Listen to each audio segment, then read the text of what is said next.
Good morning everyone. Students, in the previous class we have started discussing about the motivation. Motivation is one of the element of directing, and in the previous class we have talked about its definition and some interrelated terms of the motivation and features of the motivation. Okay, today we will study in detail regarding the motivation, how this works. Students, have told you that motivation, for the different people different kind of motivation works.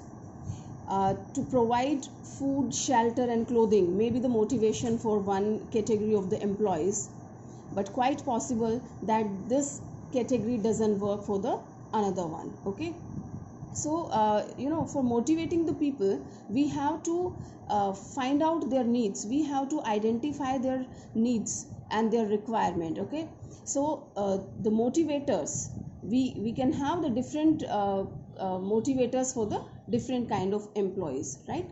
So if you identify the requirements and need of the people, I mean need of the employee properly, so you can motivate them properly. Okay, so here Maslow has given one of the hierarchy of this motivation. So we just call it Maslow's need hierarchy theory.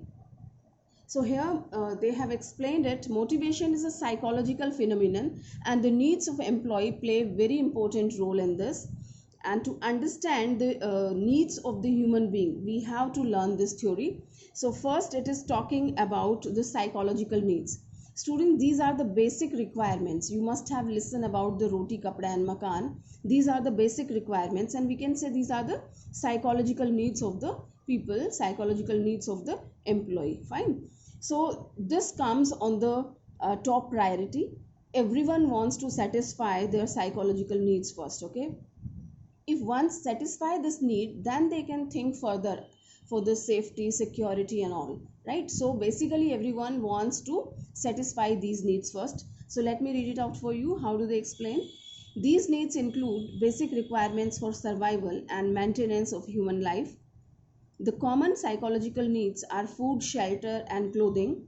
The employees develop these needs for their survival. That's why they are at the top in the sequence, and these needs can be satisfied when the monetary incentives are offered to the employee, right students? So for this we have to provide the monetary incentives to the employee, means money we have to give them in, somehow. Okay, so they can satisfy their basic needs.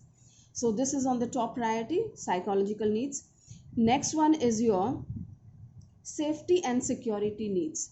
Once the employees satisfy their basic needs, then they move ahead. They can think about something else because now they have the roti, kapda and makan. So they think next, right? The next step is for their safety and security. This can be of two type, like physical security and economical security. Physical security means they are safe and secure physically, safety from the illness and accidents and all kind of things. Okay, and economic security means they want to keep themselves safe and secure for the future purpose also. That means in the future also they will be fulfilling their basic requirements. Today they have fulfilled their psychological needs and basic requirement, but they want to keep themselves safe for the future also, that in future also we will be safe and secure. So that comes under the safety and security needs.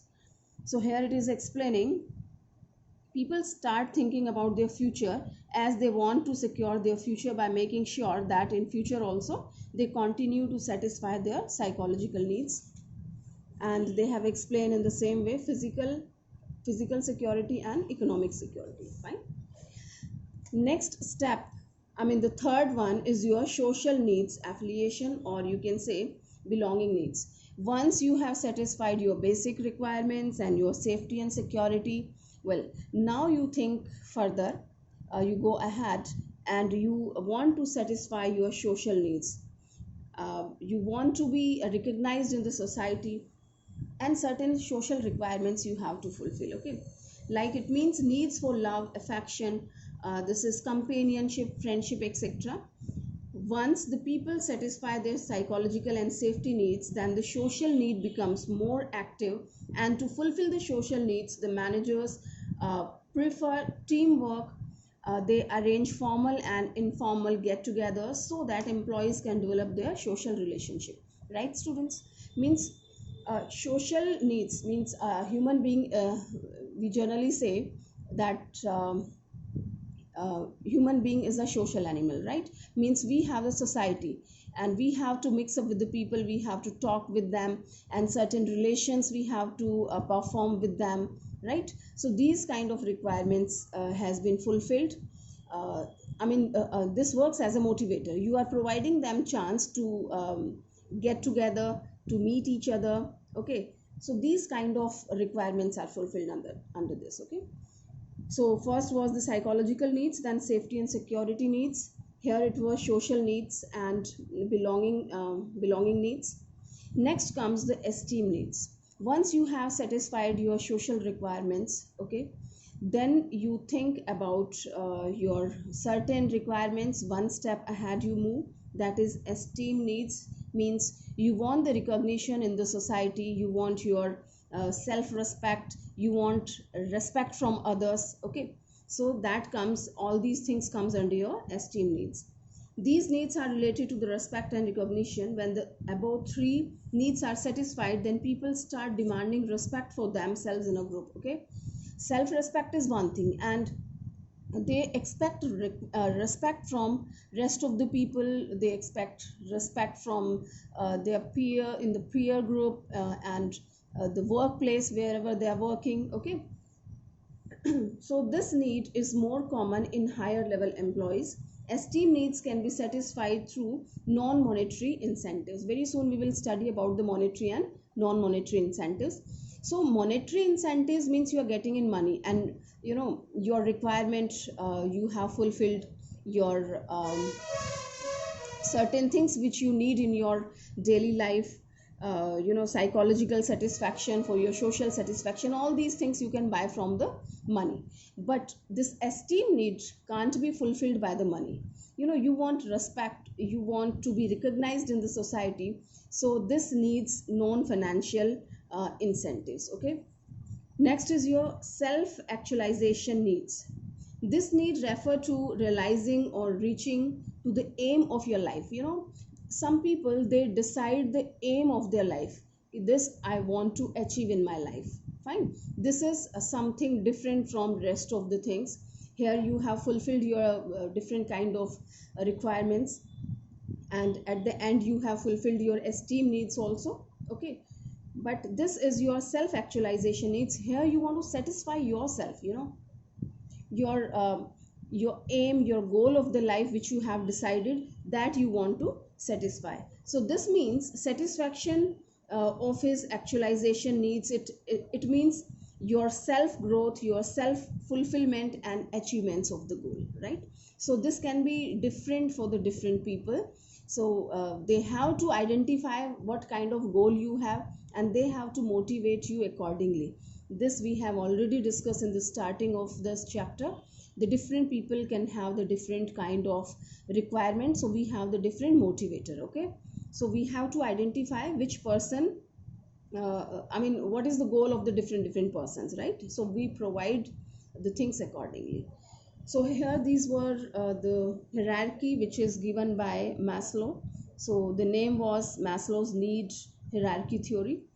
Okay, students, now we will talk about the assumptions. Assumptions of Maslow's need hierarchy theory. Assumptions mean certain things which they have presumed, they are expecting. Okay, so this expectation, the first one is behavior of people depends upon their need. This is very true, students. How one behaves, what is the behavior of a people, that depends upon their requirement. Okay, someone is just asking for a few money because they want to fulfill the basic requirements. Somebody is asking for the esteem needs, they want to be recognized in the society. Someone wants something else, someone wants the safety and security. So everyone's need is different. Okay, so behavior of people, how do they behave, what do they expect, and what should we provide them so they feel motivated themselves, that depends upon their need. Okay, and that can be different. So human behavior can be changed or motivated by fulfilling their needs. Next assumption is your generally the needs follow the hierarchy starting from psychological need. This also we have done. Means whatever the personality is there, today Ambani is asking about something else, but if we snatch everything from Mr. Ambani, he's not having anything, so he has also the same he's also a part of the same hierarchy. So first of all he need to satisfy his psychological needs, right? So it's for everyone. The hierarchy goes I mean this works for everyone, okay? The requirements, the sequence of the requirements work for everyone in the same way. Next is a satisfied need can no longer motivate a person. It means once you feel satisfaction, right? So once you have satisfied your basic needs, now if somebody provides you the same thing, a little money they are offering you, so you will not feel motivated because of that, because once you satisfy your requirement you start moving one step further, right? So a satisfied need can no longer motivate a person, only next higher level need can be motivate you. Fine students. Next is a person move to next higher level need only when the lower level is satisfied. So how you move one step ahead? First you fulfill your previous one, I mean the basic requirements, then you move to the next one. So this hierarchy which is given by Mr. Maslow, this is applicable almost on each and every one, right? Because this is the common phenomenon where everyone wants to satisfy the basic needs, then they move to the safety and security, then they think about their social requirements, then esteem needs, and then finally they think about the goal of their life. So these were the assumptions which we have talked. Now as we were talking about the financial and non-financial incentives, so now we will discuss in detail about the financial incentives, or you can say the monetary incentives. These are the incentives as it is suggested by its name, monetary or financial incentives we provide in the terms of money, okay? So this is a monetary or non-monetary reward offered to the employees for contributing more efficiently. Of course motivation is provided to them for the better performance. So incentive can be extra payment or something more than the regular salary or wages. So incentive, the word incentive tells this is more than the normal one, the salary or wages which has been decided in your contract letter or in your agreement letter. So this is something more than that, because that is the normal thing which you are going to receive, okay, at your normal performance, but this is something more than that. So incentive acts as a very good stimulator or the motivator, okay? Incentive, either that is monetary or non-monetary, so that works as very good stimulator or motivator. So finally we are on the monetary one. The reward or incentive which can be calculated in terms of money is known as monetary incentive, okay? These incentives are offered to employees who have more psychological, social and security needs active in them. As its name is suggesting students, monetary benefit, and we have seen the hierarchy, so it's telling the psychological needs, the social needs, right? Safety and security needs, so all these needs can be satisfied with the help of money. So this monetary incentive works for the people who want to satisfy their first three needs in the hierarchy, okay? So the first one is pay and allowances. This is what pay and allowances. One has a right to get the salary and wages regularly. This tells that regular increments in the salary. Fine, salary and wages we are receiving, but if one is not having any kind of increment in the salary, so that is not a good sign.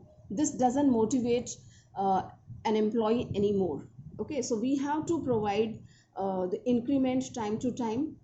So regular increments in salary every year and grant of allowances act as good motivator. In some organizations, pay hikes and allowances are directly linked with the performance of the employee. They just link this increment with the performance. As you perform better, you will have the better increment. If your performance won't be good, so no increment will be provided or the less increment will be provided. So this works as a very good motivator.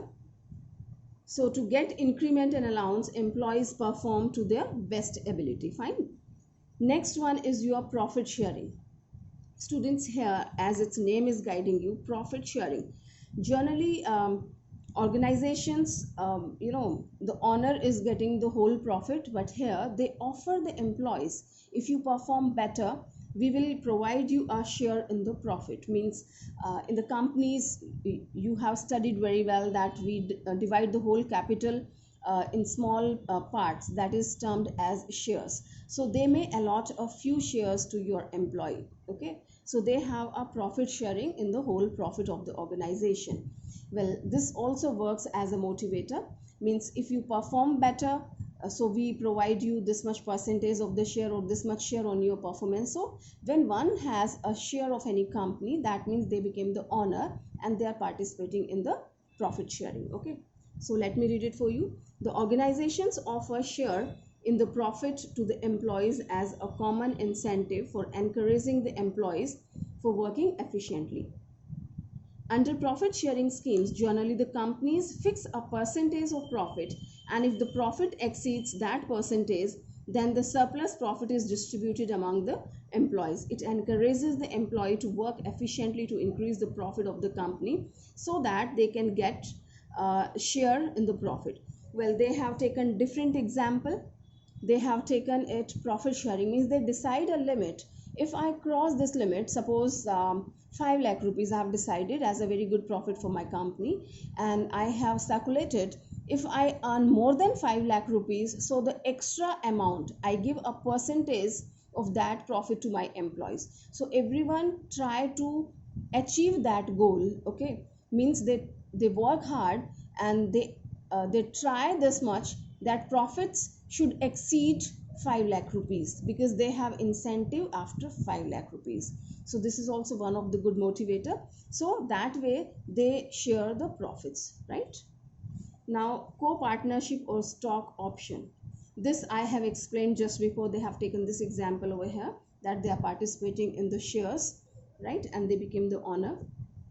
So sharing the profit doesn't give ownership. Okay, as we have discussed here, profit sharing. So here they have given this facility. If our company exceeds this limit of the profit, then extra profit will be given, or a percentage of this extra profit will be provided to the employee. But this doesn't make them owner of the company. Okay, no participation in the ownership when you provide, when you offer profit sharing. Okay, but co-partnership or stock option, here they became the owner of that, because you have offered the shares to the employees. So it's explaining sharing the profit doesn't give ownership right to the employees. Many companies offer share in management or participation in management along with share in profit to its employee as an incentive to get efficient working from the employees. The co-partnership is offered by issue of shares on exceeding the fixed target, right, students? So both of the things, both of the incentives can be offered to them. They are offering them the participation in the profit sharing also, and they are providing the ownership also. Participation in the management can be there, right? If you perform better, so you can participate in the management, and a limited number of shares will be given. Well, next is the term of bonus. Bonus, we all are very well known, Diwali bonus and certain other kind of bonus. That's also one of the monetary benefit when your firm or your business, your company is earning very good. Okay, so a company or your business organization announces the bonus for the people. So bonus is one time extra reward offered to employees for sharing higher performance. Generally, when the employees reach their target or exceeds the target, then they are paid extra amount called bonus. Here they have told that they have achieved that limit. That's one and all is the same thing, that either you have exceeded the limit or the company is having very good profits, then they announces the bonus. So bonus is also given in the form of free trips to foreign countries, paid vacations, or gold, etc. Some companies have the scheme of offering bonus during the festival time, Diwali, Christmas bonus, new year, so and so. So the different company have the different strategies to distribute the bonus. Sometimes they give you in the different way. They don't provide you direct monetary benefit. They provide you some, foreign trip, and in the country only they are arranging some trips for you. Okay. And sometimes they send you on the vacations, and they distribute certain gold coins and silver coins. So these kind of things can be there. So the different things works for the different companies and different people. Next is commission. Commission generally we provide on the sales and other things. So we motivate the employees to sell more and more. If you sell out more than this limit, you will be provided commission, or depends upon the policy of the company. And they may say on every sale you will be getting 5% on whatever the percentage they decide, right? So that way the employees, they perform better, and they work hard for that to sell out the goods. So commission is the common incentive offered to employee working under sales department. Generally, the salesperson get the basic salary along with this commission on every sales order. The income of the salesperson is directly linked with the efforts put in by them. More orders means more commission. Well, as they are telling, I have explained just before that on every sale you are provided you are provided commission. So employees, they try hard to sell out the goods or the articles, so they can get more and more commission. If you sell out more articles, the more commission you have earned. Okay, so direct relationship with your efforts. Next is productivity linked with the wage incentives. Students, you must have studied differential piece wage system in the previous classes, okay, in previous chapters. So that's the same thing. Productivity linked with the wage incentives. If you produce more than a specified item, more than the decided item, then you get the incentive with the increased rate. Okay, and if you don't cross that limit, you are under that limit, so the wages which you get, that is with the less rate which has been decided by the company. Fine. So there are certain wage rate plan which offer higher wages for more productivity. For example, under differential piece wage system, efficient workers are paid higher wages, right students? Efficient workers means those who produce more items, they will be paid with higher wages as compared to inefficient workers. To get higher wages, workers perform efficiently. This we have regulated for improving the performance of the employee. Those who are not achieving the target, right, those who are under that target, so they try hard to achieve that target and to have the better wage rate. Next we have retirement benefits. Well, here certain benefits are provided after retirement. Some organizations offer retire benefit such as pensions, provident fund, gratuity, etc. to motivate people. Okay, so these incentives are suitable for employees who have security and safety needs. Some people, they want safety and security for their lifetime. Right now they are working, they are getting the salary and wages, right? So they are fulfilling their monetary requirements. Okay, but they are worried about the future. So this works as a motivator for them. If someone wants to keep their future safe and secure, so they go in for this kind of companies who give them retirement benefits. Right? Next we have perks, fringe benefits, perquisites. Students, I tell you, perks are the things, perquisites are the thing, fringe benefits are the thing which you don't get directly in money. Okay, this provides you somehow the benefit they provides you. It refers to special benefits such as medical facility. They don't give you the cash, but they provide the facilities, like you are free in the hospitals. Your treatment will be provided free of cost, and they will be paid by the organization. Okay, so these special benefits such as medical facility, free education for children, housing facility, etc. These benefits are over and above salary. These extra benefits are related with the performance of the employee. Fine. So these kind of benefits are also working as a financial incentives. Of course, they are not providing you the finance directly, but indirectly you are getting help. Okay. Well, students, here we have completed all the monetary or financial incentives. Now we will talk about some non-financial incentives. Well, as its name is suggesting, here these kind of people, and I tell you, non-monetary or non-financial incentives works for the people who have fulfilled their basic requirements, safety and security, and social requirements. These are the people who have high esteem. They want to satisfy their you know mm, uh, esteem requirements, or their ego satisfaction, or you can say they want to achieve their goal of the life. Fine. So the first one is status. Status refers to rank, authority, responsibility, recognition, and prestige related to job. Here, the people who want to be recognized in the society, want to be recognized in their organization, they want some special authority, they want some rank. Okay, so this works for those kind of people, and if we provide them some position, post, or some rank, some authority we provide them, okay, so they feel motivated and they work better. So by offering higher status or rank in the organization, managers can motivate employees having esteem and self actualization need active in them, right students? I hope it is clear. Next one is organizational climate.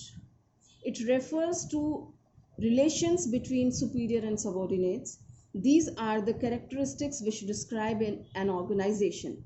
These characteristics have direct influence over the behavior of a member. A positive approach adopted by the manager creates better climate in the organization, whereas the negative approach may spoil the climate. This is telling organizational climate. You might have listened to people talking, the atmosphere is not very good. Generally they say like that. Here the working conditions are not good, and sometimes they say working conditions are very good. One feels motivated and happy in the environment wherever they are working. So this is called organizational climate, and that depends upon your superior, depends upon your boss, how do they handle the situation, and how do they make the climate of the working place. Okay, so if your manager adopts a positive approach, so the better organizational climate will be there, and people, they will be giving good result, they will be working in a better way.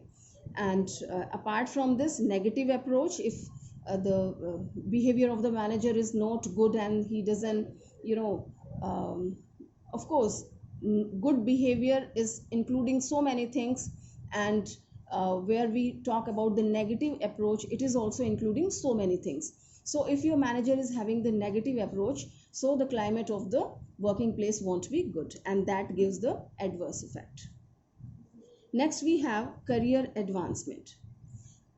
In some organizations, people, they look forward for the progress. Okay, and they want that their career should grow. Okay, so managers must provide promotional opportunities to employees. They should get the promotion time to time when they perform better, so they must be recognized and promotion should be provided. So whenever there are promotional opportunities, employees improve their skill and efficiency with the hope that they will be promoted to high level. Students, when you have this system in the organization, that promotion will be there. If you perform better, then promotion will be there. So definitely some people who have this kind of tendency, right, so they try for that, they try to improve themselves for the promotion because they have this requirement. Okay, and if in the organization there is no such promotion system is prevailing, so people generally, they become lethargy and they don't strive for that, they don't try for the uh, they don't try to improve their skills and all, they don't try their to improve their uh, you know they don't try to keep pace with the changing world simply. Okay, because they know that either you work this way or that way, you are not going to have the promotion, right? So if you have this system prevailing in the organization to give the promotion and career growth, so the people who are having this kind of tendency, they try for that, they perform better, and that is good for the organization also. Okay, so promotion is a very good stimulator or motivator which induces people to perform to their best level. Fine. Next we have job enrichment or assignment of challenging job. Employees get bored by performing the routine job. We have seen sometime the people saying it's quite boring work now, daily the same work, daily the same kind of pattern, we are doing this and finishes the work. So they want something different, they want the challenges in the life, you know. So job enrichment should be there, so they enjoy doing job which offer them variety and opportunities to show their skill. You know, the routine job is not having any scope to show your talent, right? You can't be innovative, you have to come in the office, you have to perform this the routine job and go, that's all. You are full of you know, the different talents, innovative ideas, but you don't have any chance to show. But if you provide this opportunity to your employee, they can perform better. Okay, so by offering challenging jobs, autonomy to perform job, interesting jobs, employees get satisfied and they are motivated, right? So interesting, enriched and challenging job itself is a very good motivator or stimulator. Next we have employees recognition. Students, as we have already discussed about it, giving special regard or respect which satisfies the ego of the subordinates. When some people, they have money, they have safety, security, social requirements, everything they have fulfilled, now they want what? They want to satisfy their social ego, you can say, and they want to be recognized in the society. So employees recognition, if you provide them some kind of platform where they just they will be recognized by the rest of the people, so they feel motivated and this works for them. Next we have job security. Well, job security means lifetime bonding between the employer and organization. So this is also one of the thing where employees feel motivated and they are tension free from the job side, because they have the job security throughout the life, they will have that. But sometimes students, it has a negative impact also, like in the government job we can see they have a safety of the job security is there, that's why these people, they become sluggish while working, they don't perform the job better, right? And they don't reach right in time at their workplace. So these kind of problem we have to face in the private organizations also sometime. Okay, so next we have employees participation. It means involving employees in decision making. Earlier we have studied about the profit sharing. Employees, they have shared the profits, and we have you know, allowed them to participate in the management, and we have provided some shares, means they became the owner also. And here the same thing, employees participation. Here we are involving the employees in the decision making, especially when decisions are related to workers, because they are the people who are working at this level, at the ground level they are working, so they can give the better suggestions. The management who is sitting at the top level, they don't know how to work here, but the employees who are working at this level, they know better how to work, what problems we are facing and how the problems can be tackled. So they are giving them chance to participate in the management. Fine. So this also works as a very good motivator for the employees. And last but not the least is one, autonomy or employees empowerment. Here we just provide them power. It means giving more freedom to subordinates. This empowerment develops confidence in employee. They use positive skill to prove that they are performing to the best when freedom is given to them. Here these people are enjoying freedom. Autonomy is freedom. So we provide freedom to the employees and they feel motivated and they perform better, right? Okay students, so here we have completed all the non-monetary or non-financial incentives also. So we have completed our motivation part, and in the next class we will discuss one new topic, that's your leadership. So once again I'm reminding you to learn it on the daily basis, complete your homework timely and keep learning on the daily basis. Otherwise students, you will be in problem. So take care. Thank you.